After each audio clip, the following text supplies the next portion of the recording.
ছোট বা বড় যেই হোক না কেন বিরিয়ানি খেতে তো সবাই ভালোবাসে। আমিও ঠিক সেই রকম। বিরিয়ানি হলে আর কিচ্ছু চাই না।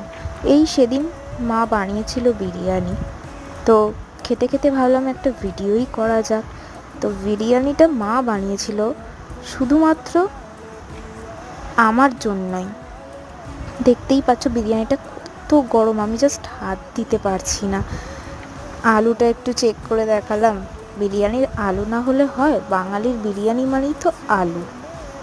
কলকাতা স্টাইল বিরিয়ানি খেতে গেলে তো আলু তো অবশ্যই। আমার মাও ঠিক সেরকমভাবেই বিরিয়ানিটা বানিয়েছিল। ওই একটু ক্যাদদানি মেরে দেখাতে গেলাম আর কি, তাও হাতে গরম ছ্যাঁকা খেলাম। আবার চিকেনটা একটু দেখাতে হবে না, চিকেনটা কতটা সফট হয়েছিল, দারুণ খেতে করেছিল মা। কিন্তু বিরিয়ানিটা বড্ড গরম ছিল। আর একটুখানি স্যালাডও নিয়েছিলাম, ওই আর কি।